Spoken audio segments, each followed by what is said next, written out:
The Earth, a world of water.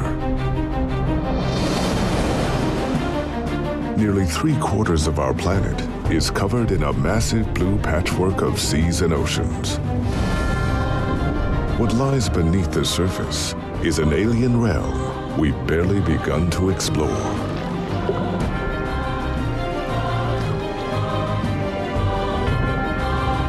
Within these depths, mysterious and amazing life forms live in a beautiful but fragile world of immense variety and environmental extremes. This is a journey into the wild deep, the last frontier that is just waiting to be uncovered.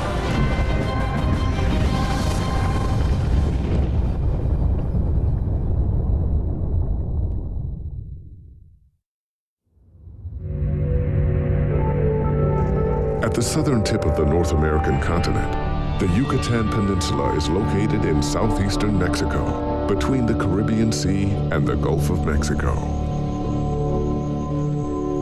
Inland from the coast, many parts of the Yucatan Peninsula are hidden by jungle.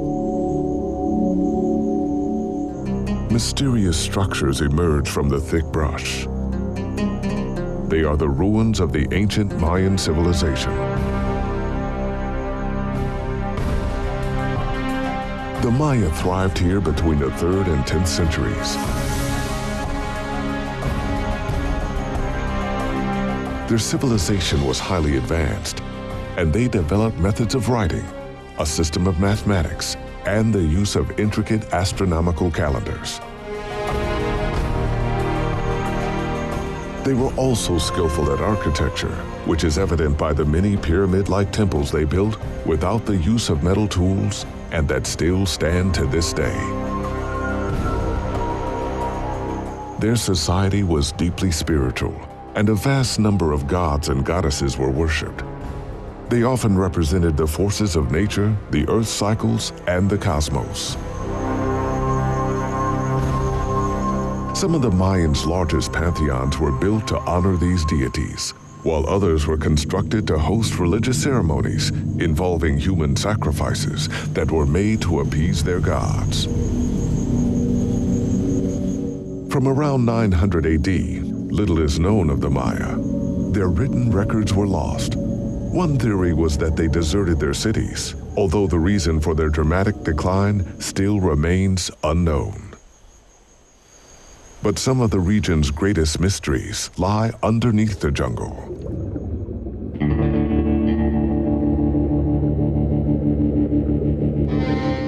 Beneath the surface of Mexico's Yucatan Peninsula lies a clandestine world.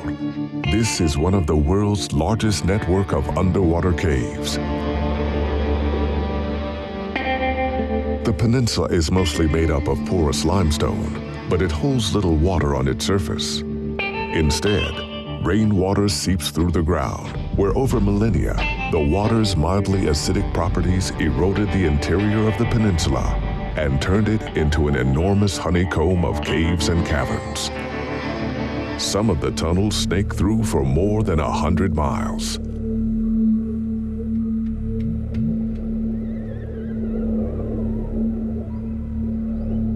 Since the caves were formed, the level of the oceans has risen, and they've become flooded with seawater.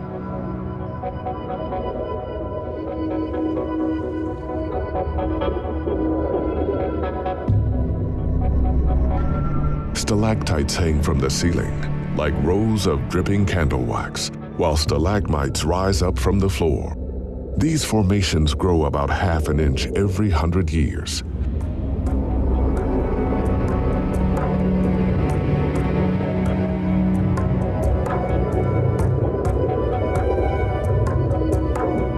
It takes just one drop of water on the ceiling of the cave for a stalactite to start forming. Each drop contains a small amount of minerals that's been collected by flowing through the limestone cracks. Once the caves became flooded, however, further growth was prevented.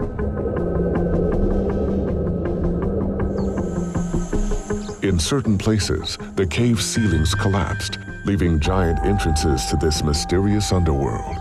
The Maya called these sinkholes cenotes, or wells, which the conquering Spaniards translated to cenote, the modern-day name of the whole subterranean system. Many Mayan settlements were built near these sinkholes because they provided a vital source of water. The cenotes were also an important part of Mayan culture. They believed that the caves contained an entrance to the underworld of Xibalba, or place of fear. This dark world was ruled by the Mayan gods and demons that controlled both sickness and death.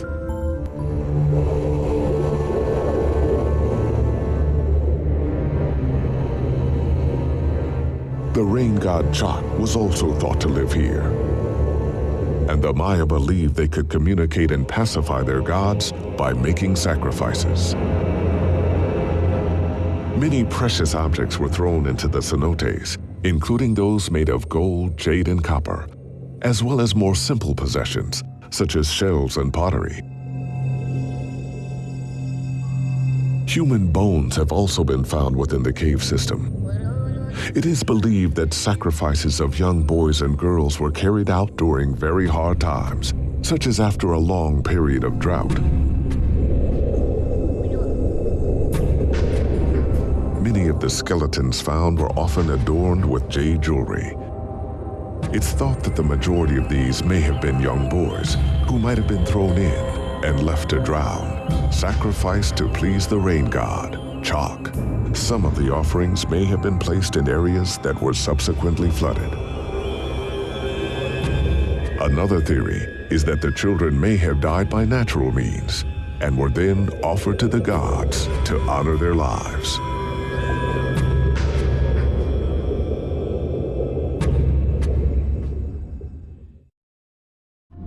Cozumel Island is located in the Caribbean Sea off the eastern coast of Mexico's Yucatan Peninsula and is famous for having some of the most dazzling reefs in the Caribbean. The crystal clear waters that surround the island are home to a shipwreck, the Felipe Hico Tenco, which is popularly known as the Cozumel Wreck. Originally a United States minesweeper, the ship was built in 1944 and served actively during World War II.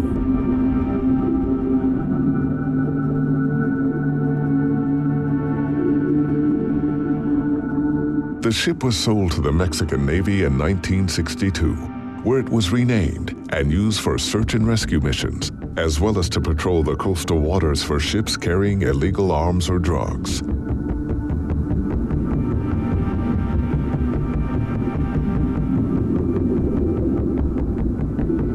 In 2000, after 55 years of service, the ship was finally retired and deliberately sunk to start a new life as an underwater museum. The ship is gradually being colonized by marine life, converting its surfaces into a man-made reef.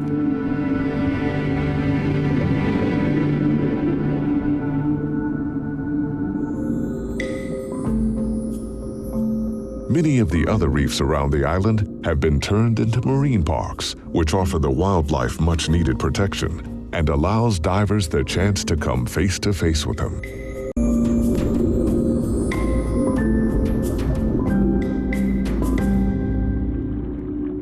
But not all of Mexico's island waters are so tranquil.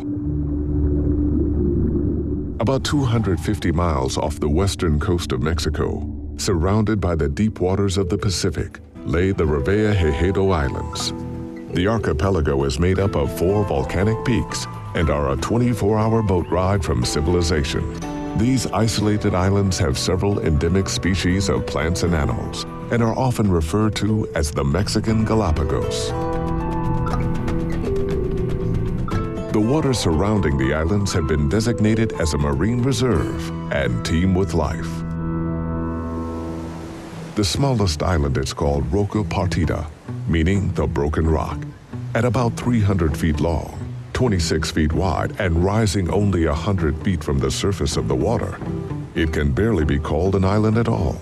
Its white coloration is created by a layer of bird droppings known as guano. which are left by the large number of seabirds that use the rock to breed on.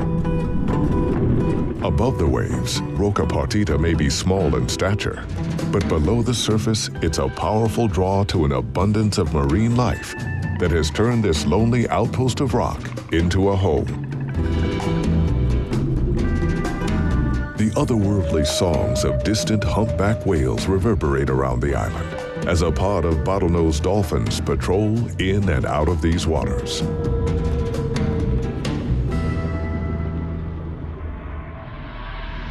But in the island's dark and deep shadows, white-tip reef sharks patiently lay in waiting.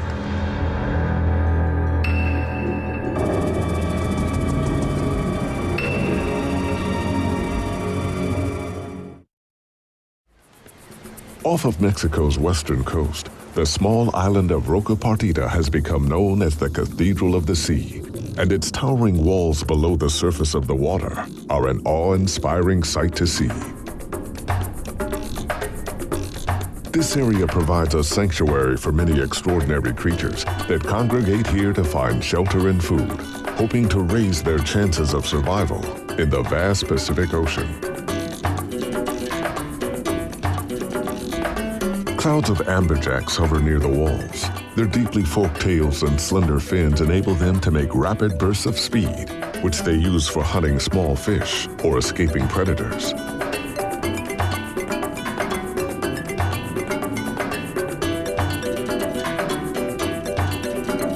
But when they're circling around the island in big schools, they move at a much slower pace. Apparently, they're unfazed by the presence of a silver-tip shark. By sticking together, each individual fish benefits and in turn helps to protect its companions. The many eyes of the shoal can spot danger from a distance and from any direction. Isolated individuals would be more easily targeted and picked off, but synchronized swimming is a defense tactic that helps to evade predators.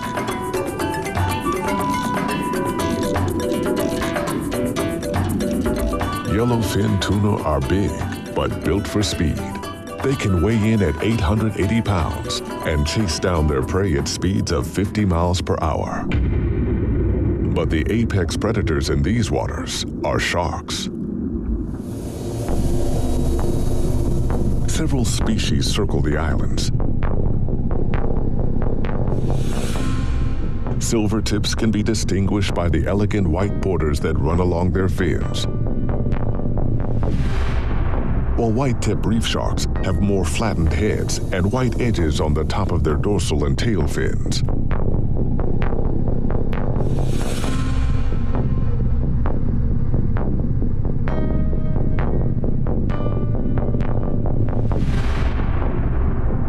Another shark is completely unmistakable.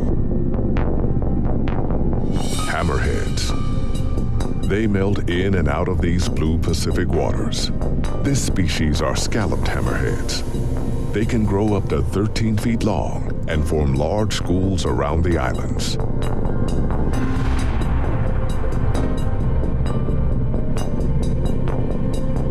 Exactly why they form these aggregations is still a mystery we have yet to fully understand.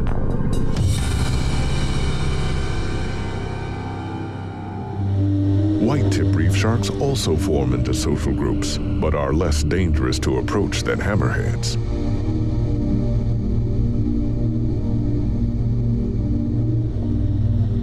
During the day, groups of white-tips gather in small caves in the island's walls to sleep.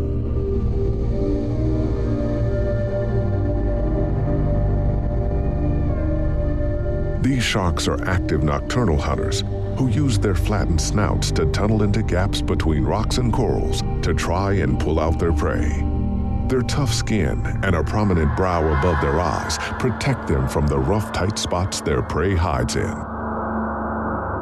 These sharks often return to the same cave every day and stay within the same home range for many years. Unlike other sharks that must keep swimming to maintain a flow of water and oxygen over their gills, white tips can breathe while staying stationary as they actively pump water across their gills.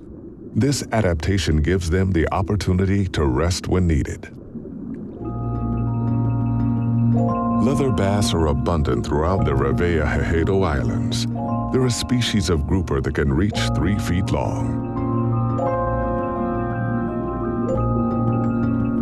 These predatory fish are resourceful and have been known to shadow groups of fish and moray eels, using them as cover before swooping in to snap up any small fish and invertebrates that are scared out of hiding.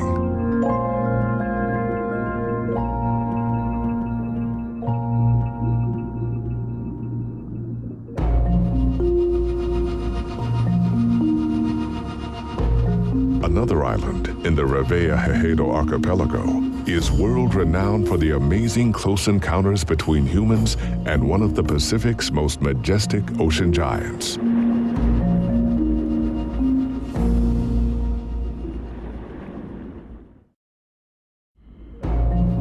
Over 200 miles south of Cabo San Lucas, Mexico, San Benedicto is the third largest island of the Reveia-Haedo archipelago.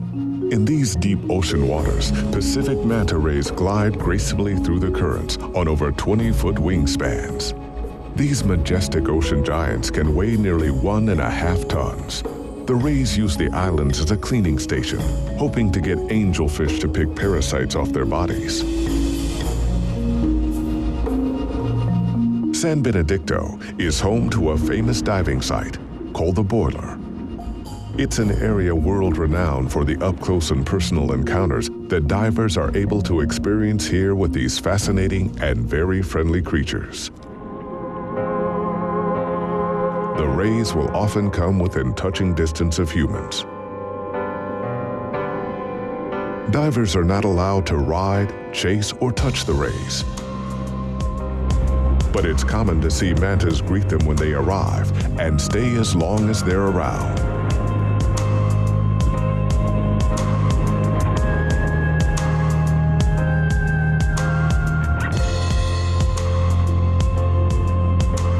The mantas play with the divers' oxygen bubbles and have even been known to follow them back to their boats.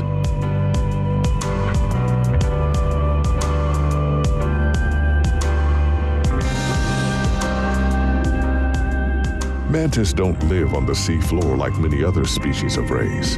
In fact, they must keep moving in order to keep water flowing over their gills, which means they can never stop to sleep or rest on the seabed. They spend most of their time in the water column, where they primarily feed on plankton, using their wide mouth to strain the water for food. Remoras, also known as suckerfish, hitch a ride by clamping onto the rays' bodies. They are frequently seen attached close to the ray's mouth and even inside their gill cavities, hanging out to feed on parasites and lost bits of food. The manta's wings are strong and powerful enough to sometimes carry up to 12 remoras.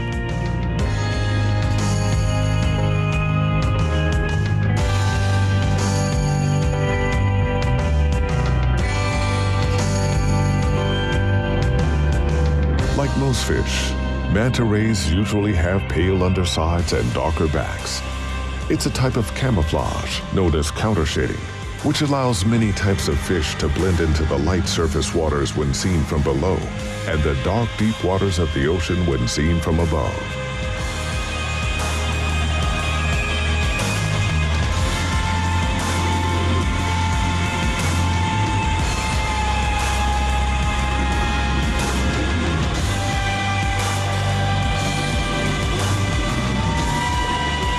They are a creature that perfectly embodies the beauty and majesty of our oceans, an alien world that holds secrets that we may never fully unlock.